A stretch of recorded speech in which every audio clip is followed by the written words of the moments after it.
책을 통해 정치인의 삶과 발자취를 이야기하는 시간 오유경의 인생책방. 오늘 함께할 주인공은요. 국내에서 최초로 문화경제 부시장을 역임한 분입니다. 아주 든든한 문화경제 전문가 더불어민주당의 이병훈 의원 모셨습니다. 어서 오십시오. 안녕하세요. 안녕하세요.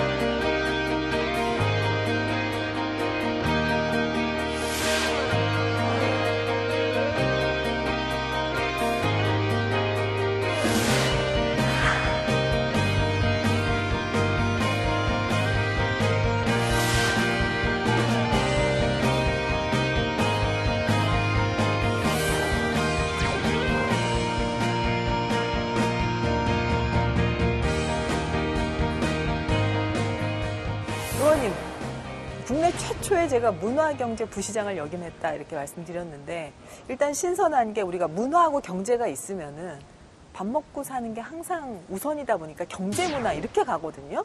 근데 문화경제라고 이름이 지었다는 것도 굉장히 특이했는데 이게 어떤 자리였고 진짜 최초입니까? 전 세계적으로 소득 수입 10,000불이 넘어서면은 문화가 돈이 되는 시대가 됩니다. 이걸 최초로 도입을 한 건 제가 이제 문화가 경제다는 얘기를 강의를 많이 하고 다녔어요. 예. 근데 이걸 마침 광주광역시에서 그걸 도입을 했어요. 최초 문화경제 부시장을. 예. 제가 이제 선거를 삼수를 했거든요. 네. 예. 이 바닥에서 고생 많이 했죠. 네. 놀고 있을 때 광주 부시장으로 다시 한번 픽업이 돼서 문화경제 부시장을 최초로 우리나라 최초였습니다. 그럼 최초입니까? 유일한 겁니까? 최초인과 동시에 유일하죠. 그 뒤로 좀 다른 시도에서 뭐 좀 따라하고 이런 거 없습니까? 다른 시도에서 시도를 안 하대요. 아, 이건 굉장히 필요하다고 보는데 어, 그 사례는 너무 많은데 네. 아직 그 중요도를 인식을 못하고 있는 것 같아요. 그렇군요. 아니, 문화 전문가로 공직 생활을 오래 하셨더라고요. 공직 생활을 제가 30년 넘게 했는데 네. 그리고 명예퇴직하고 정치에 이제 발을 들여가지고 고생을 뒤지게 하다가 이제 뭐 삼수해서 들어왔죠. 고생 뒤지게. 갑자기 친근해집니다. 네. 글쎄. 근데 공직생활 하는데 공교롭게 제가 이제 예. 문화적 취향이 있는 예. 데다가 지방에서는 문화 관광국장, 예. 문화 환경국장을 했어요. 그리고 이제 중앙에서는 문화체육관광부에서 아시아 문화도시 이 추진단장을 또 장기간 했어요. 예. 종합행정을 다 해봤는데 그래도 가장 관심이 많았고 그랬던 분야가 문화 분야였어요. 의원님은 문화 전문가셔서 그런지 이제 선거운동 할 때도 새로운 또 문화를 만드신 분이거든요. 좀 재밌게, 재치 있게. 그 선거운동 하실 때 붐바스틱으로 좀 유명하셨다 그러더라고요. 그게 제가 이제 2011년에 명예퇴직을 하고 네. 선거판에 들어왔어요. 예. 들어왔는데 이제 보니까 선거송, 로고송 있잖아요. 네. 예. 뭔 군밤 타령 뭐 이런 거예요. 그게 왜 그러냐면은 민요 같은 경우가 저작권이 없잖아요. 그러니까 쉬운 걸로 하는데 이거 재미가 없더라고. 예. 이건 뭔가 선거도 축제라는 분위기 속에서 가는 게 낫다. 네. 그래서 제가 들어와서 우리 캠프에 야 이거 안 되겠다. 그래서 그냥 클럽에서 유행하는 음악을 뭔가 그걸 찾아서 붐바스틱을 고른 거죠. 그런데 이제 그게 너무 재밌어가지고 지나가는 행인들 예. 이분들이 막 같이 와서 춤을 추고 지금 유튜브에 230만 넘었을 겁니다. 왜? 찾아보세요. 이병훈의 이색 선거요. 탁 치면은 예. 붐바스틱이 나와요. 근데 230만 정도가 넘었을 그럼 겁니다. 의원님께서 그 붐바스틱을 대한민국에 알리신 거나 마찬가지네요? 그렇죠. 그 영화에도 나왔잖아요. 네. 검사회전에서 강동원 씨가 강동원 씨가 또 춤춰가지고 신나게 엄청 추죠. 유명해졌는데. 검사외전에라는 영화에 강동원이 춤을 췄는데 예. 제가 한 것을 카피한 거예요. 반대로 알았어요. 그렇구나. 저는 2012년 선거 기간이라 예. 3, 4월경이고 검사 외전 영화가 언제 나왔어요? 그 뒤로 나왔어요. 이건 확실하네. 그런데 고맙단 말도 안 하던데? 의원님 어떻게 라이브 가시나요, 지금 붐바스틱? 아이고, 안 됩니다. 그거 그냥 다음 기회에, 영상으로. 다음 선거 기회에. 때. 아니, 영상으로. 직접 안 해주시는 거는 유튜브 조회수 더 올리시려고 그래. 지금 아유, 그러시네요. 의원님 아, 또 조회수하고는 조회수 무관한데 저는 팩트를 지금 말씀을 드리는 네, 거예요. 네. 아, 그렇군요. 어떻게 그럼 노래라도 한 소절. 아이고, 다음 기회에. 오늘 책에 관한 얘기가 중심이니까. 근데 이것뿐만이 아니더라고요. 네. 저는 사실 다른 건 좀 많이 봤는데 의원님이 2016년도 출마하실 때는 독특한 선거 운동을 좀 많이 하신 걸로. 제가 2012년 출마, 예, 16년 출마, 예, 20년 출마해서 예, 이제 대학 입시는 떨어지면 재수가 1년이죠. 예. 네. 총선은 4년이에요. 그러네요. 이제 바닥에서 한 8년 넘게 야, 이때 있다 떨어지셨구나. 보면서 세상 많이 배웠죠. 이때 썩은 정치 장례식 퍼포먼스도 하시고 아, 그랬죠. 인간 선거 도장 퍼포먼스도 하시고 막 이랬는데 떨어지셨네. 그게 뭐 썩은 정치 장례식도 하고 퍼포먼스를 많이 했는데 네. 퍼포먼스는 퍼포먼스예요. 선거는 바람이야. 그 당시에 바람. 그래서 바람 큰 바람 앞에 앞에는. 해볼 수가 없더라고요. 근데 어찌됐건 저희는 또 문화 쪽에 종사자다 보니까 굉장히 높이 평가하고 싶습니다. 맞아요. 그 의원이 뭔가 남달라야 한다는 생각을 항상 하는 분이구나 이런 생각을 했어요. 그 주역에 나오는 건데 저 중학교 때부터 묘하게 그걸 제 좌우명처럼 살았어요. 예. 일신 우일신. 날마다 새로워져라. 그게 주역에 나오는 것인데 그걸 그때부터 저는 그런 생각을 많이 했었어요. 예.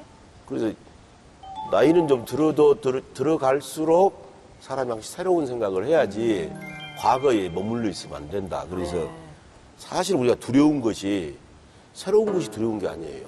익숙한 게 두려운 거라. 그러니까 두려운 것은 새로운 것이 아니라 익숙합니다. 이런 생각을 가지고 살아야 됩니다.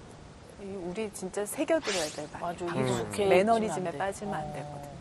이런 의원님의 인생책 뭡니까? 네. 의원님의 인생책이 바로 이건데요. 이철승 교수의 쌀 재난 국가라는 책입니다. 네. 대학에서 사회학을 가르치고 있는 분인데요. 네. 2019년에 불평등의 세대라는 책을 냈습니다. 우리 사회의 이 불평등을 세대라는 관점에 맞춰서 분석을 네. 한 책인데 이 쌀 재난 국가 같은 경우는 2021년에 한국 사회의 불평등의 기원을 한번 찾아보자. 그게 도대체 어디에 있을까를 세 가지 키워드로 담아낸 겁니다. 네. 바로 그게 쌀과 재난 국가예요. 한마디로 이야기하면 이게 다 쌀 때문이다 라는 거죠. 근데 무슨 말인가 하실지 모르겠는데 예. 이게 결국 먹을 것을 예. 어떻게 우리가 취합할 것이냐, 어떻게 관리할 것이냐, 그리고 수많은 재난이 있잖아요. 네. 그런 가운데 국가의 역할이 중요해지고 그러면서 자연스럽게 어떤 체제라든가 네. 습속이라는 게 만들어지거든요. 네. 그러니까 이 변홍사를 통한 문화라고 하는 것이 한국 사회의 어떤 근본적인 이 틀을 만들어냈고 여전히 우리는 그 틀 안에서 여러 가지 부작용을 겪고 예.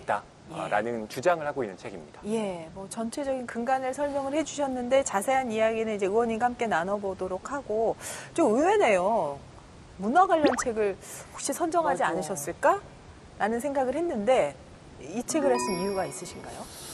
문화관계 서적은 제가 정말 많이 봤는데 네. 최근에 본 책 중에서 지금 우리 사회하고 가장 이렇게 우리 사회를 제대로 문화 인류학적으로 분석한 책이 이 책이에요. 네. 지금 이 시대에서 제일 중요한 화두가 뭡니까? 불평등. 공정. 어떻게 불평등한 사회를 해결해서 네. 공정한 사회를 만들 거냐는데 지금 우리나라 통계가 OECD 국가 중에서 말이죠. 네. 소득 불평등 지수가 OECD 36개국 중에서 28입니다. 경제 규모는 10위 이내잖아요. 네. 상대적 빈곤율이 31이에요. 불공정과 불평등에 대한 게 우리나라 굉장히 극복해야 될 과제인데 예. 이 책이 우리 사회의 불평등을 진짜 문화인류학적인 관점에서 살펴가는데 저도 이 책을 보면서 쌀을 통해서 분석을 하다 보니 네.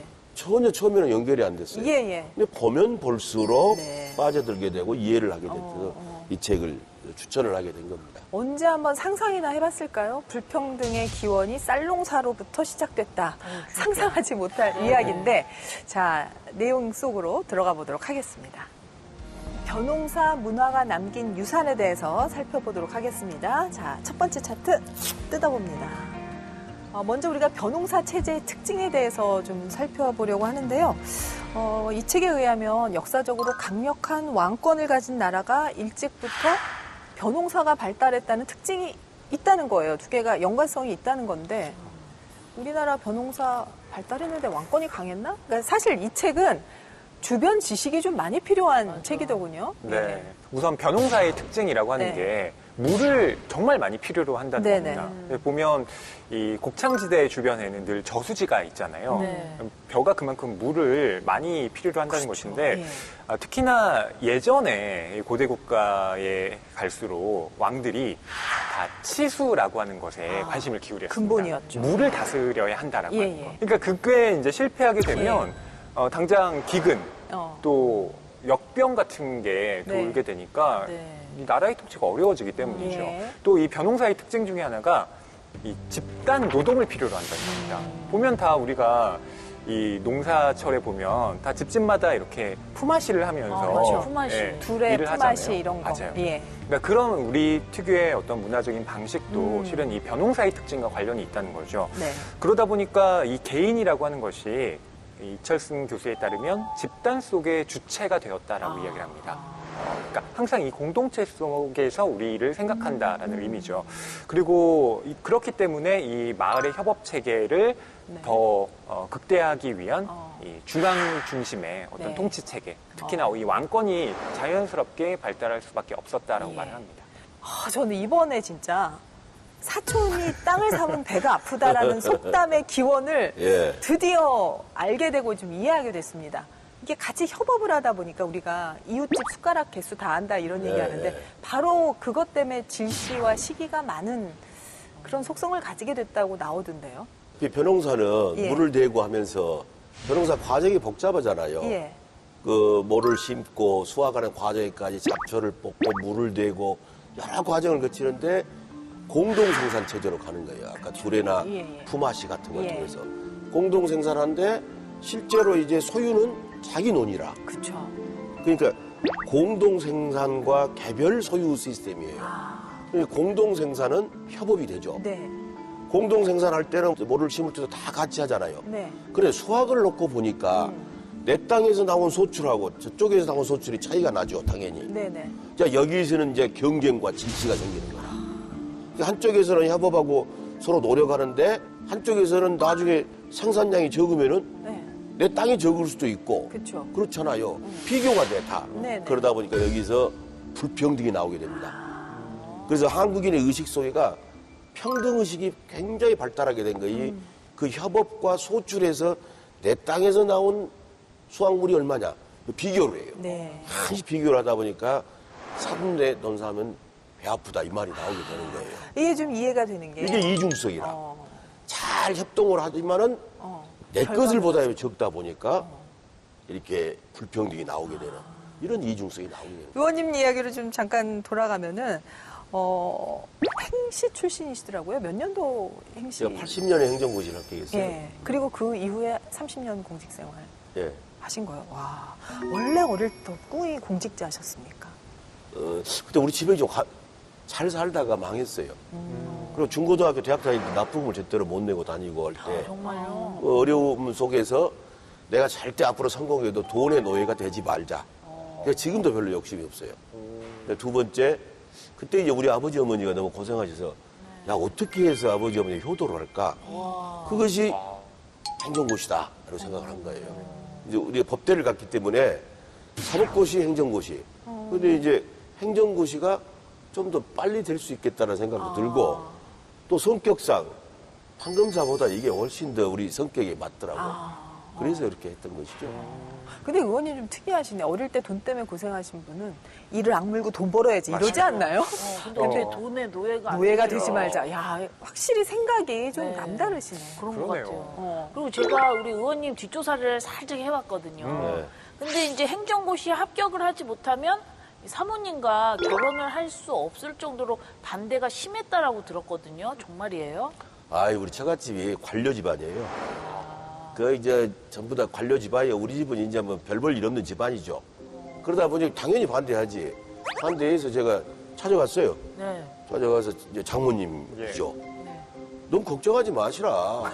배짱이. 나 지금 저 행정고시 준비하는데 네. 합격하면은 그때 다시 찾아와서 정식으로 프로포즈하고 떨어지면 아예 찾아오지도 않을 것이고 와. 그 사이에 배포 크다. 딸에 대해서 어떤 피해도 주지 않겠다. 우와. 약속을 했어요. 저 멋있다. 그리고 내가 이제 합격하고 찾아갔지. 우와. 또 정식으로 프로포즈하고 우와. 그랬죠. 와. 정말 상남자. 스토리가 상남자. 많은 사람이에요, 내가. 와. 네. 또. 그래서 행시를 딱 붙으셨잖아요. 네. 30대 광양 군수를 하신 거야. 오. 근데 의원님이 여러분 홍쌍리 매실 다 아시죠? 광양하면 매실 아닙니까? 매실이죠. 맞아요. 예. 매실을 의원님 덕분에 그렇게 광양이 매실 천국이 됐다는데 그 사실입니까?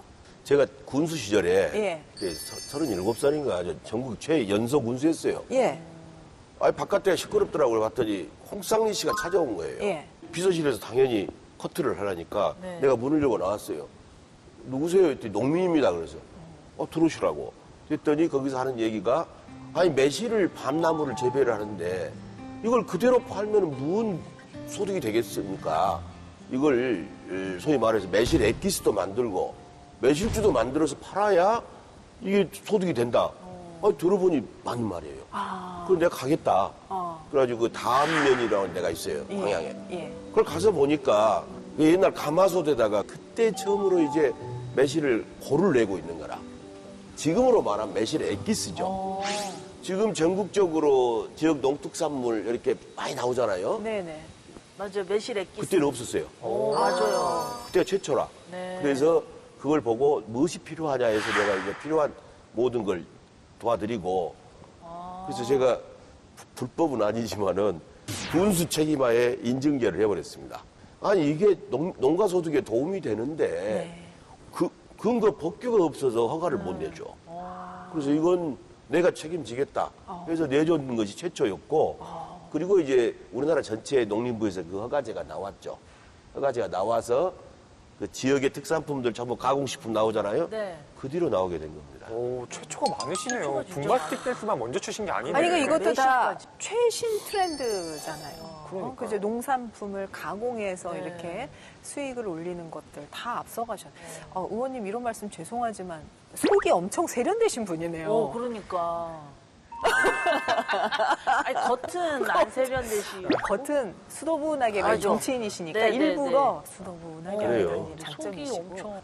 의원님 멋쟁이신데. 또 멋있으시네. 의원님이 청와대 행정관도 하시고 전남도청 또 세종시 중앙지방 많이 넘나들면서 주요 보직을 하셨는데 와 이러다 보니까 완전히 그 행정의 달인이시겠네요. 안 거친 데도 없으시고. 제가 이제 그 행정 정치를 양쪽을 다 이제 예. 하게 된 것이죠. 예. 행정은 30년이 넘었고 정치는 12년이 넘었고 네. 이제 그랬는데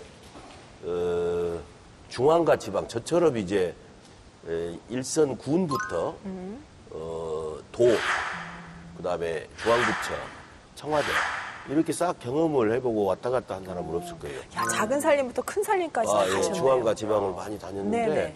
제가 그 전남도에도 문화관광국장, 문화환경국장 할 때가 90년대 중반이었어요. 그때 제가 꿈을 어떻게 꿨냐? 공룡에서 우주까지. 이게 꿈을 꿨어요. 공룡에서. 근데 그걸 어느 정도 실천을 했어요. 전남에 4개 지역에 공룡 화석지 발굴을 하겠어요. 발굴 작업을 제가 지원해서 문화관광국장 시절에. 그 다음에 이제 요새 교과서에 나옵니다. 순천 부석기 유적. 그게 이제 순천 올평리. 그걸 지원해갖고 또 발굴을 해내고 또 청동기 시절에 고인돌 세계문화유산, 예. 유네스코 세계문화유산을 그걸 또 그때 해가지고 지금 지정이 됐어요. 예. 그리고 제일 마지막으로 한 게 우주가 뭐냐면은 예. 고흥우주센터입니다. 어. 고흥우주센터를 제가 우연한 기회에 우리나라도 이제 우주센터가 필요하다라는 것을 조그만한 기사를 보고 네네. 그 항공우주연구원을 계속 제가 연락을 해가지고 결국은 2000년인가 그때 유치를 한 거에 고흥우주센터입니다. 얼마 전에 발사됐잖아요. 성공했지 않습니까? 예, 그래서 그때 공룡은 백악기 시대, 주라기 시대 아니에요. 그렇죠, 그렇죠. 우주까지 예, 예. 적어도 문화관광을 키우자라는 그 포부를 가졌던 것에 큰 점은 다 이렇게 그리게 됐었던 겁니다. 이야. 야, 문화 경제 부시장, 문화. 앞으로 정말 빼내실만 합니다. 네. 또 공직 생활하시면서 특별히 기억에 남는 것 중에 88 서울올림픽도 위원님께서 여러 가지 활동을 하셨다고요. 1988년이 우리가 서울올림픽이잖아요. 그 이전까지 대한민국 알지를 못합니다. 제가 세계 각국을 많이 네. 그 외교, 스포츠 외교를 하면서 제가 주로 담당을 했던 것이 미수교국, 공산국 담당해요. 공산국가.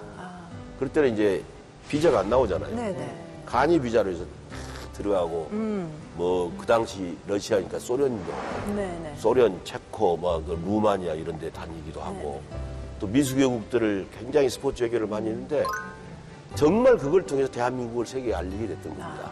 근데 LA 올림픽하고 모스크바 올림픽이 그때 반쪽 올림픽이었는데 예, 그렇죠. 최대 다수 국가를 확보하게 된 것이 그때 서울올림픽 맞아요, 1988년 기억납니다. 159개국이 오게 됐죠. 네네. 꼬돌이 우리나라를 대외적으로 널리 알리게 된 것이 그 서울올림픽이었어요. 시발이 됐습니다. 네. 정말. 네네.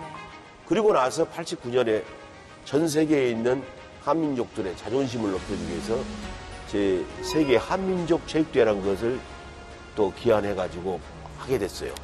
이거 엄청난 사건이었어요.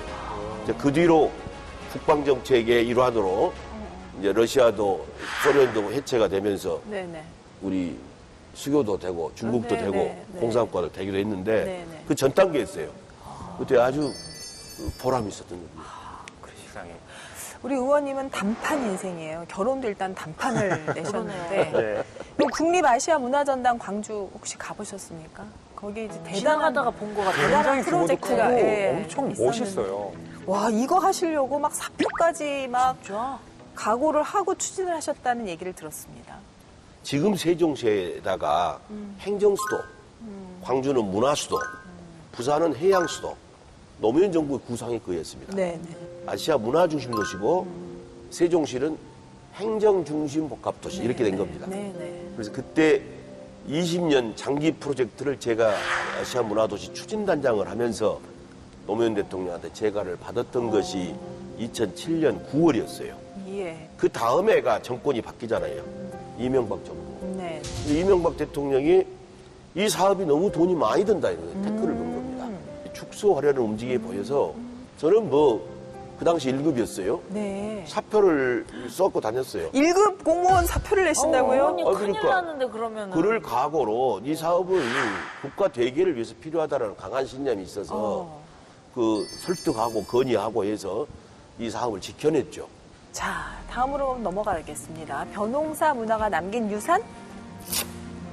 압축 성장을 이끈 원동력이 됐다는 거예요. 이거는 굉장히 큰 장점입니다. 특히 우리나라 그 산업화 시대 한강의 기적이 산업화를 낳았다. 이렇게 우리가 알고 있는데 벼농사의 기적이었습니다. 그러니까 벼농사가 긴밀한 협업 그리고 조율 시스템이 필요하잖아요. 예. 이게 바탕에 있었기 때문에 지금 우리나라를 대표하는 뭐 이를테면 현대자동차라든가 삼성전자 같은 표준화되고 공정화된 모듈이라고 하는 것도 그런 협업과 조율 시스템에 의해서 만들어진 것이고 예. 또 BTS의 예를 들고 있는데 예. BTS가 세계적으로 알려지게 된 게 칼 같은 군무잖아요. 딱 맞아. 짜여진 네. 한 치의 오차도 없는 그 조율이라고 하는 것. 이게 다 달라 보이지만 실은 우리의 근본에 내재하고 있는 이 긴밀한 협업, 네. 이 조율 시스템에 바탕을 두고 있다라고 이 책에서는 설명을 하고 있습니다. 하긴 서양의 자본주의는 분업화를 계속 시켜온 과정인데 우리 벼농사의 특징이 협업, 아까 얘기한 평준화, 조직화. 아, 이게 우리의 장점이었구나라는 걸 처음으로 좀 알게 됐어요. 산업화 시대에는 과거지만은 그때는 이런 것들이 큰 장점이 됐죠. 경제 성장에 도움이 되고. 잘 아시다시피 산업사회로 이제 분업 체계가 딱 이렇게 예. 자동화 시스템이잖아요. 예. 이것도 이 책을 보니까 그 뿌리 원천이 벼농사예요. 보통 벼농사 시스템이 물 관리, 재난 대비도 다 같이 해야 되지만은 네. 파종을 해야지, 모내기를 해야지, 잡초를 뽑아야지, 수확을 탈곡을 해야지 수확을 하잖아요. 이런 과정에 표준화된 시스템이 다 있었던 거라. 이 표준화된 이 시스템이 산업사회로 연결되면서 60년대 네네. 문제 이후에 산업사회로 연결이 되면서 협업 속의 경쟁이 생산성을 가져오게 된 거죠. 그래서 우리가 빨리 조기에 산업사회에서 적응을 하게 되는 바탕이 된 게 이 벼농사의 문화였다. 이렇게 보는 겁니다. 저는 가장 놀랐던 게 코로나19 팬데믹 때 상대적으로 방역에 성공한 국가가 우리나라뿐만 아니라 동아시아 국가들을 사례로 봤을 때 코로나 방역에 성공한 국가가 벼농사 국가들이었다. 뭐 이런 얘기도 나오더라고요. 아마 기억하실 겁니다만은 지금 코로나 팬데믹에 극복하는데 우리 이 동아시아가 잘했고 그 중에서 우리나라가 대표적이었어요. 예. 우리가 물 재난을 관리했던 중앙 집권적이잖아요. 네네. 홍수, 가뭄을 대비해야 되기 때문에 국가 시스템, 이 강력한 무게 필요하죠.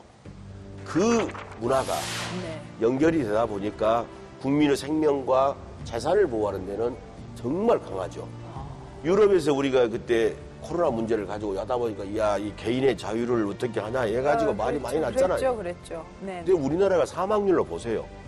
전 세계에서 1등입니다. 가장 적잖아요. 낮다고. 그 국가가 집중적으로 국민의 생명과 그 재산을 보호하는 그 오랜 전통 이런 것이 코로나 극복에도 도움을 준 겁니다. 그래서 쌀이 재난으로 또 연결이 그렇습니다. 재난 관리가 된다. 키워드가 되는군요. 야, 이렇게 연결이 되는군요. 의원님들 정치는 어떻게 시작하게 되셨어요? 아, 정치는 그 네. 어렸을 때 꿈을 좀 가지고 있었는데 네, 대통령. 아유, 그때는 무슨 꿈도 아니었어요. 어떻게 하면은 국책 사업 이걸 아시아 문화 중심적 사업을 제대로 키워볼까 하는데 네. 행정의 힘으로는 한계가 있더라고. 정치력이 필요하다. 그래서 그때 연꽃이 그 더러운 방죽에서 연꽃을 피워내구나. 그런 생각을 바꾸면서 정치판에 그냥 갑자기 뛰어들게 된 것이 2011년 12월에 명예퇴직을 하고 2012년 선거를 나오게 됐죠. 그럼 사모님은 어떻게 설득하셨어요? 정치 반대했죠. 그러셨을 것 같아요. 정치를 반대해서 제가 그 하나는 약속을 했어요. 본선거 때만 도와달라. 아이고 국회의원들 부인들 피곤합니다. 어디 행사장 나가고 뭐 예비 후보 때 가서 뭐 하고 막 봉사하고 이런 거 도와주지 마라. 안 해주니까 본선거 뭐 보름 정도 하잖아요. 그때만 명함도 나누고 좀 도와달라. 나머지는 내가 그만큼 더 열심히 하겠다. 그렇게 해서 지금까지 약속을 지키고 그렇게 가고 있어요. 우리 권진영 씨 밸런스 게임 오늘 너무 기대되는데요. 밸런스 게임 네. 준비했습니다. 의원님께서 문화 전문가이시니까 문화 관련 문제를 준비했으니까 그냥 솔직하게 답변해 주시면 됩니다, 의원님. 자, 그러면 첫 번째 문제 드리겠습니다. 영화 속 세상에 가야 된다면 오징어 게임 참가자 대 부산의 승객. 하나, 둘, 셋. 너무 어렵다. 오징어 게임. 오징어 오징어 게임. 진짜요? 그러지 뭐. 왜 선택하셨어요? 뭐예요? 왜요? 아니, 돈 아니면 뭐 아닙니까? 죽든지 400억이든지. 400억을 택하신다는. 네, 좋습니다. 네, 두 번째 질문입니다. 요즘 맛집 여행 다니는 분들 많으시잖아요. 광주로 여행 가는 사람들에게 맛집을 추천하신다면 무등산 보리밥 거리의 명물 보리밥 대 광주 동구가 원조인 상추튀김. 하나, 둘, 셋. 보리밥. 보리밥. 그 이유는요, 의원님? 아이고, 보리밥 한번 드셔보세요. 반찬이 네. 9,000원에 반찬이 20가지 정도 나오는데 그게 전부 직접 재배하고 이런 것들이에요. 거기에 보면은 자연이 몸으로 들어옵니다. 거기에다 고추장에 넣어서 비벼봐요. 어떤 맛집하고 비교할 수 없는 영양과 맛을 준비한 데가 자신 있게 추천하는데 무등산 보리밥. 저 증언합니다. 제가 예전에 광주에서 1년 근무할 때, 네. 그 보통 백반집에서 밥 시키면 상다리가 휘어집니다. 한번 이렇게 맛집 휘어집니다. 투어 가야겠네요. 아우, 좋습니다. 네. 상추튀김이 약간 전화 서운할 수 드릴게요. 있는데. 오세요. 얼마든지 제가. 상추튀김은 새로운 명물인가 봐요. 나 못 먹어봤어. 나도 안 먹어봐가지고. 상추. 튀김을 상추에 싸서 먹는 좀 특이한 방식인데 그것하고 보리밥하고 어떻게 비교가 될까 싶습니다. 제 생각은. 두 개 다 먹어보고 싶네요. 네. 네. 마지막 질문입니다, 의원님. 만약에 다시 태어난다면 붐바스틱 춤을 추며 영화를 찍는 강동원 대 붐바스틱 춤을 추며 선거운동을 하는 정치인. 하나, 둘, 셋. 붐바스틱 춤을 추는 강동원. 왜요, 의원님 의원님? 저는 정치인 하실 줄 알았는데. 그러니까 저도 그러죠. 왜요, 의원님? 아니 저는 이제 정치 안 했어도 좀 하고 싶었던 게 영화 감독 같은 거 정말 글쎄, 약간. 영화인이 되고 싶죠. 영화인. 그럼 영화가 미치는 영향이 대단히 크잖아요. 상상력. 문화 미치는 대통령이죠. 지금 우리 정치인으로서 국민의 삶에 미치는 영향력과 뭐 비교해 볼 예. 때 네. 이건 비교할 수가 없어요. 나는 그렇죠. 손흥민 같은 경우를 내가 존경하는 사람인데 네. 정말 그런 사람들 훌륭합니다. 예. 우리 정치인들이 배워야 되고 반성해야 되고. 예. 그래도 이쪽으로 오신 것도 잘하신 것 같아요. 네. 네, 이렇게 네. 오늘 의원님의 취향에 대해서 알아보는 밸런스 게임이었습니다. 솔직한 답변 감사합니다. 예, 예. 감사합니다. 네. 자, 그럼 마지막 차트 한번 뜯어볼까요? 변홍사 문화가 남긴 유산. 아, 이거 이제 단점이 나온 거예요. 영공제와 불평등이 이 변홍사 문화가 남긴 안 좋은 유산이다. 이 얘기인데, 이게 대해서 조금 이제 설명이 좀 필요할 것 같습니다. 네. 그러니까 변홍사의 특성이라고 하는 게 어쨌든 숙련된 이 경험이 많은 연장자가 네. 이 주도권을 가질 수밖에 없잖아요. 그래서 네. 마을의 이장 예. 다 연로하신 분들이 하셨고 네. 그러다 보니까 이 젊은 사람들이 뭔가 일을 도모하기에는 쉽지 않은 문화가 만들어졌던 거죠. 네. 그리고 이게 자연스럽게 기업이나 조직의 연공제라는 것으로 정착이 됩니다. 그러니까 기업이나 조직에 들어왔을 때 우선 먼저 들어온 순서대로 네. 예, 월급이 높아지고 뭐 자연스럽게 이 보직도 높아지는 예. 네, 이게 바로 연공제잖아요. 예. 근데 이 연공제가 어떻게 보면 우리 사회의 변혁을 가로막는 뭐 비정규직이나 정규직의 어떤 그 갈등이라고 하는 것도 결국엔 우리도 연공제의 틀에 들어갈 수 있게 해주세요라고 하는 목소리나 다름없기 때문에 네네. 이것 자체를 타파하지 않으면 굉장히 문제가 커진다라고 이야기를 하고 있는 거죠. 근데 의원님 공직 생활 30년 하셨으면 연공제 혜택을 톡톡히 보시지 않으셨습니까? 봤죠. 그쵸? 봤는데 예. 그래도 공직사회도 변화가 많이 일어났었죠. 그에 났던 게 성과급 제도를 도입한 거라든가 개방형 공무원, 그쵸, 그다음에 그쵸. 계약직 공무원들을 옛날에 공무원들은 모두 시험 봐서 들어왔잖아요. 네네. 근데 그렇게 면접을 통해서 새로 길을 열어준 것은 좀 변화가 좀 있긴 있었어요. 그 의원님 생각하는 연공제의 장단점 뭐라고 생각하세요? 아, 연공제는 지금 산업사회 때까지는 어느 정도 적용되는 것입니다. 아까 기술의 평준화라는 걸 놓고 본다면은 예. 어느 정도 괜찮아요. 이해가 되죠. 예. 제가 참고로 옛날 부시장 할 때 봤는데 김치냉장고 공장을 가봤어요. 네. 냉장고형이 있고 그건 신형이고 옛날 거 이렇게 옛날형이 구형이 있는데 신형은 자체 생산하고 구형은 그 뭐라 그러죠? 그 외주? OEM 방식. 네. OEM 방식은 보수 초임 3천만 원에도 줄을 서 있는 거예요. 그런데 이 냉장고형을 가서 보니까 그건 기존의 직원들을 쓰고 있는 거야. 예. 그래서 저기 초임이 얼마냐 물어봤더니 답변을 못해요, 공장장이. 왜 그랬더니 최근에 뽑은 사람이 없어가지고 초임을 잘 모르겠다는 거야. 그건 뭐냐?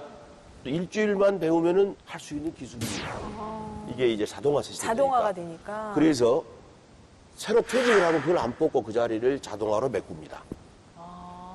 그럼 그 사람들은 기존에 있던 30년 한 사람들은 1억 대를 이상을 받는 거예요. 이게 연공제 대표적인 거예요. 그래서 이런 문제를 근본적으로 지금 시대가 전혀 안 맞는 모든 우리 사회에 문제가 생긴 것이 연공제하고 관련이 된 것들이 대단히 많습니다. 이런 것을 개선하는 노력들이 굉장히 중요하다고 봐요. 나이가 드니까 옛날보다 일을 덜 시키더라고요, 회사에서. 그냥 월급만 많이 받고 있게 모여서 빨리 나왔습니다, 그냥. 아, 그랬어요? 예. 자체 임금 픽하고 후배들 나왔습니다. 키워주기 위해서 나오셨구나. 예. 잘하셨어요. 의원님, 오늘 진짜 좋은 얘기를 많이 하셨는데 우리가 이렇게 사실 패스트 팔로우라서 그 선진문물 가져오면 금방 베낍니다. 근데 이 연공소열 왜 이렇게 안 되나 했더니 진짜 옛날 우리 선조 때부터 지은 이 변홍사, 이 뼛속에 각인된 변홍사의 DNA가 같이 있는 거기 때문에 이렇게 힘들었구나. 연공제 문화를 바꾼다는 이렇게 어려운 거구나 다시 한번 좀 알았고요. 의원님 의정활동 키워드가 문화 뉴딜이더라고요. 저희가 요즘 그린 뉴딜 얘기 많이 하는데 문화 뉴딜도 좀 생소하지만 아주 좋습니다. 일반 경제적인 뉴딜이나 문화 뉴딜이라는 것은 예. 여러 가지를 고려한 거예요. 첫째는 네. K컬처의 육성이야. 요새 우리나라 콘텐츠 산업 규모가 134조 원 되거든요. 네. 2021년 기준으로. 연간 수출액이 117억 달러 넘었어요. 앞으로 더 늘어납니다. 고용 창출이 가장 많이 되는 것이 문화 콘텐츠 분야죠. 그래서 K컬처를 제대로 육성하자는 게 첫 번째라면은 두 번째, 우리가 코로나를 통해서 정말 사람들이 너무 힘들어했죠. 네, 네. 문화를 통해서 정서적 치유를 해줘야 돼요. 예, 예. 국민들을. 세 번째로 사회적 통합. 사회적 통합을 하는데도 문화의 역할이 굉장히 크죠. 네, 네. 그래서 이 모든 것을 묶어서 문화 뉴딜이 하는 역할인데 정부에서도 문화부만 문화를 한다 이렇게 생각하면 안 됩니다. 네. 문화라는 큰 우산 속에 물 문제를 해결하든 뭘 하든 그 문화라는 우산 속에서 다 이렇게 연결돼야 된다. 그럼 모든 부처가 다 마찬가지 문화적 맥락을 가지고 국민들에게 행정 서비스를 해야 되고 예. 국민은 그걸 통해서 문화적 치유도 받고 사회적 통합도 이루어지고 이제 그 좁은 의미로 보면은 K컬처를 키우는 것도 포함되는 것이죠. 네, 네. 그래서 이 문화뉴딜이 중요하다고 보는 거죠. 이번 21대 국회에서 또 의원님이 통과시키고 싶으신 법안 많으실 텐데 그중 한 가지를 꼭 꼽는다면 어떤 게 있을까요? 우선 지금 매크로 암표 방지법을 지금 내놨어요. 이거 빨리 돼야 될 것 같아. 지금 젊은 사람들이 공연 보고 스포츠 경기 보는데 매크로로 걸어가지고 맞아요. 너무 비싸는 거예요. 그럼 암표 사야 돼. 이건 말이 안 됩니다. 그래서 지금 매크로 암표 방지법을 내놨어요. 필요합니다. 네. 그 이제 공연법하고 체육진흥법이에요. 이게 공연하고 스포츠 경기예요. 네네. 이거 빨리 통과돼야 그 표 사는데 맞아요. 그 암표 주고 사서 그 되겠어요? 컴퓨터 앞에 막 PC방 갖고 앉아갖고 그러니까요. 매표에 해야 돼요. 최종 목표가 무엇인지 궁금합니다, 의원님. 목표 없어요. 인간이 나는 뭔 생각으로 사냐? 네. 인간은 어차피 비정규직이다 생각을 하네요. 대통령도 5년 비정규직이고 장관은 임명할 그 동안만 하는 비정규직이에요. 인생이 비정규직인데 권력을 가진 사람일수록 평생 할 것처럼 그럽디다. 나 참 희한하더만. 있을 때 겸손하게 권력을 예. 아꼈어야 되는데 네네. 맞아요. 이걸 막 칼을 휘두르고 참 한심한 놈들이 많습니다. 난 진짜 그래서는 안 된다. 예. 인생은 참 어차피 비정규직이라는 생각을 항상 갖고 살아야 되고 네, 제가 그 독일 통일의 기초를 이뤘던 빌리 브란트라는 네. 분이 예, 예. 그분이 1970년도에 폴란드 가서 무릎을 꿇고 그랬죠. 유태인 학살에 대해서 네네. 사과를 하고 네. 그런 모습을 독일이 지금도 지키고 있습니다. 대단히 훌륭한 정치인인데 그런 분 같은 좀 닮고 싶어요. 그분의 묘비명이 뭐라고 되는지 아세요? 네. 엄청난 말이 써질 것 같은데 네. 애썼다. 어, 이 감동이에요. 처절하게 일하고 그래 네가 이 세상에 나와서 참 애썼구나. 그 묘비명을 본인이 원한 거야. 근데 애썼다라고 써있어요.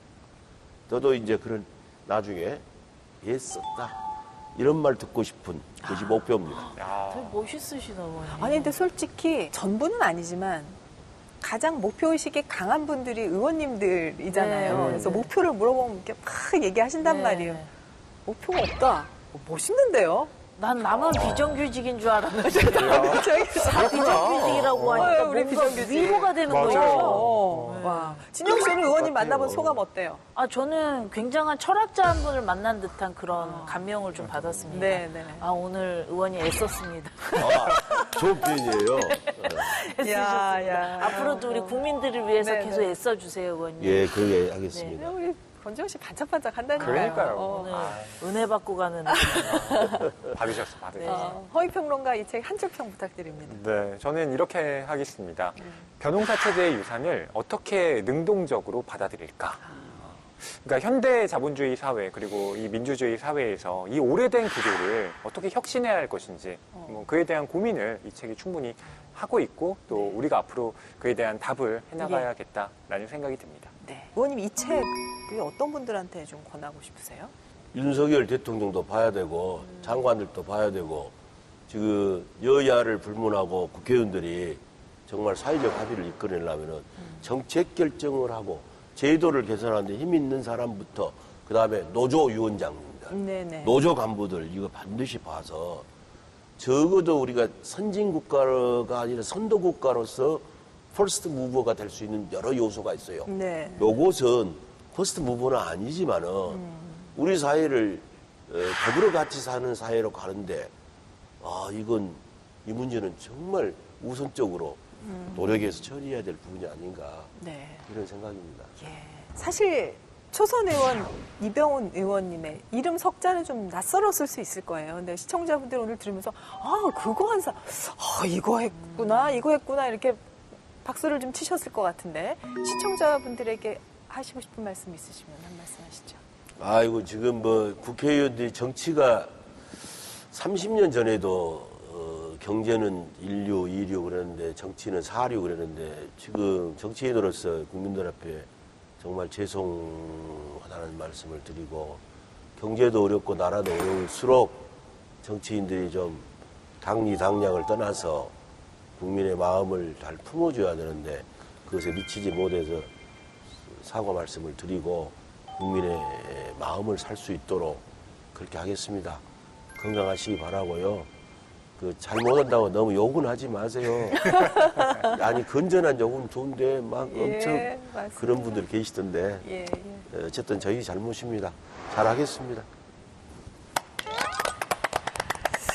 오늘 문화에 대해서 아까 10,000불이 넘어가면 이제 문화가 돈이 된다 이런 어떻게 보면은 그런 믿음으로 지금까지 문화를 이끌어오는데 애를 쓰신 우리 국회의원 이병훈 의원님과 함께한 시간 오늘 즐거웠습니다. 의원님 앞으로도 저희 응원하겠습니다. 감사합니다. 예, 감사합니다. 감사합니다.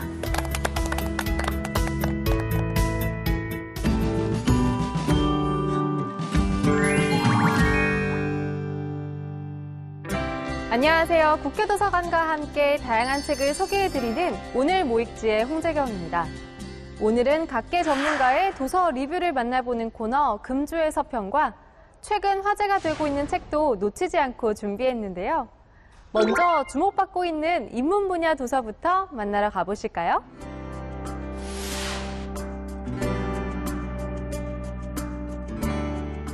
첫 번째로 아무나 볼 수 없는 책을 소개합니다. 국립중앙도서관 소장 고서 28만 권 중 1%에 해당하는 귀중본은 아무나 볼 수 없는 책이라고 하는데요. 책 아무나 볼 수 없는 책을 통해 조선시대 최다 간행 문집이자 스테디셀러였던 정몽주의 포은집부터 조선 후기의 귀중한 사료로 이용된 우리 동네 역사책 훈도 방주 자동지까지 26종의 귀중본을 만나볼 수 있습니다. 각각의 책에 담긴 사연과 역사적 맥락, 책의 저자와 책 속에 등장하는 인물들의 이야기가 저자의 꼼꼼한 자료조사와 고서에 대한 전문 지식을 통해 생동감 있고 흥미롭게 책에 담겼습니다. 아무나 볼 수 없는 책을 만나볼 수 있는 기회! 귀중본이란 무엇인가? 아무나 볼 수 없는 책입니다.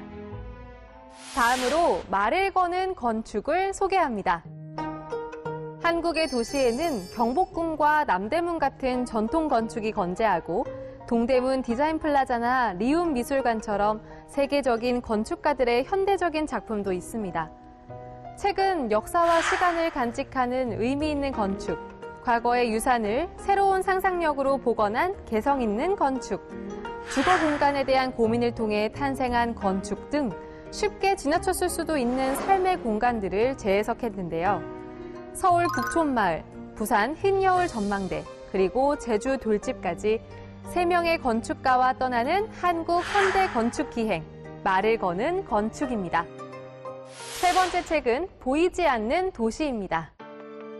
저자는 한국에서 30여 년, 파리에서 20여 년을 생활하며 두 문화권의 거주민이자 이방인으로 독특한 시각을 갖게 됐는데요.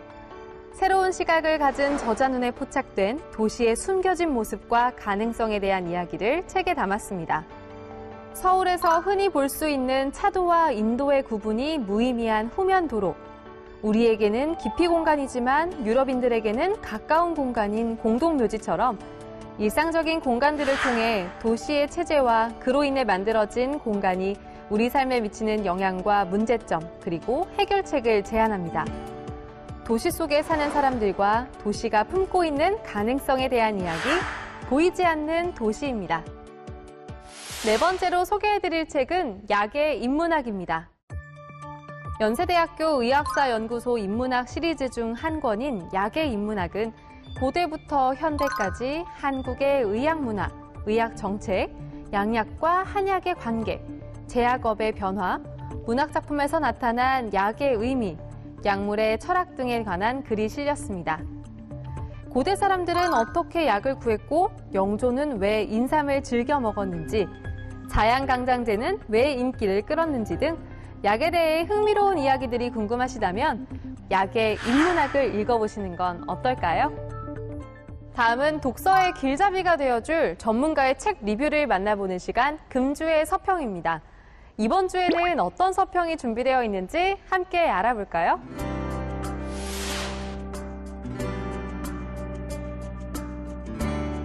이번 주 서평책은 소스타인 베블런의 소유의 기원입니다. 서평자 김수정 국민대학교 사회학과 교수는 현대 자본주의 사회의 본질을 관통하는 약탈, 소유, 과시, 그리고 이를 바탕으로 한 차별화에 관한 이야기들이 농밀하게 압축되어 있다. 따라서 베블런이 이끄는 대로 그의 글을 한 장 한 장 차분히 따라가다 보면 오늘날 우리가 당연시하는 많은 것들, 특히 현대 자본주의 시스템을 떠받치고 있는 가부장제나 사유재산권 같은 강력한 신화들의 임의성을 깨달을 수 있다라고 서평합니다. 노동, 약탈, 포로, 결혼, 과시, 소유에 대한 이야기, 소유의 기원입니다. 오늘도 국회도서관 추천도서로 즐거운 독서 시간 가져보시기 바랍니다. 자세한 책 내용은 국회도서관 홈페이지에서, 다시 보기는 국회 방송 홈페이지에서 보실 수 있습니다. 저는 다음 주 유익한 책으로 다시 여러분을 찾아뵐게요.